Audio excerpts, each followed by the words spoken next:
ધોરણ 7 વિષય computer chapter 7મું એનું સ્વાધ્યાય જોઈએ ડિજિટલ લેડરમાં।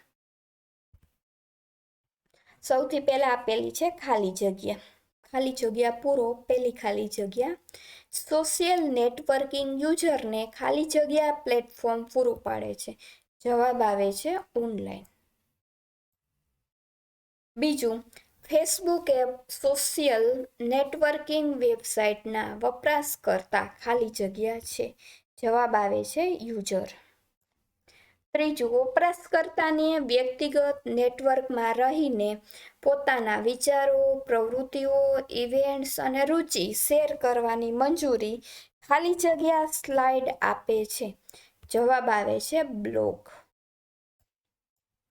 ત્યારબાદ ચોથી ખાલી જગ્યા હંમેશા સામાન્ય થ્રેડ ની આગળ જ દેખાય છે, ઘણીવાર પોતાના જ વિભાગમાં દેખાય છે। જવાબ આવે છે ફોરમ।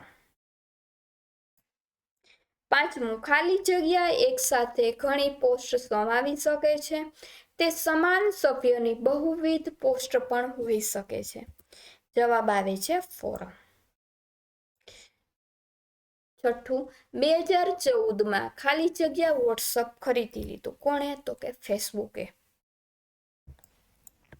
હવે મને ઓળખો એમાં પેલું છે હું પોસ્ટનો સંગ્રહ છું, જે સામાન્ય રીતે સૌથી જૂનીથી નવીનતમ સુધી પ્રદર્શિત થાય છે।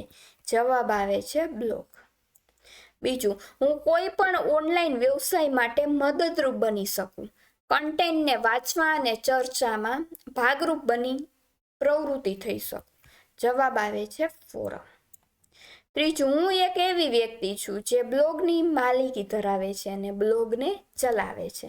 તો જવાબ આવે છે બ્લોગર। હવે નીચેના પ્રશ્નોના જવાબ આપો। એમાં પેલું છે બ્લોગ શું છે અને બ્લોગર કોણ છે? તો જવાબ જોઈએ તો કે બ્લોગ એટલે ઉપયોગકર્તા દ્વારા કોઈ ચોક્કસ વિષય વિશેની વર્ણનાત્મક માહિતી। બ્લોગ એટલે એવી વ્યક્તિ જે બ્લોગનું સંચાલન કરે છે। બીજું ઓનલાઈન ગ્રુપમાં વાતચીત કરવા માટે કઈ વેબસાઇટ લોકપ્રિય છે? ઓનલાઈન ગ્રુપમાં વાતચીત કરવા માટે ફોરમ વેબસાઇટ લોકપ્રિય છે। ત્રીજું સોશિયલ નેટવર્કિંગ શું છે? સોશિયલ નેટવર્કિંગ એ મિત્રો, કુટુંબીજનો, સહપાઠીઓ અને ગ્રાહક સાથે જોડાણ બનાવવા માટેનો ઇન્ટરનેટ પર આધારિત સોશિયલ મીડિયાનો પ્રોગ્રામ છે। ચોથું લોકો બ્લોગ શા માટે લખે છે? કેટલાક લોકો બ્લોગ શોખ માટે લખે છે, તો કેટલાક લોકો બ્લોગ પૈસા કમાવા માટે લખે છે।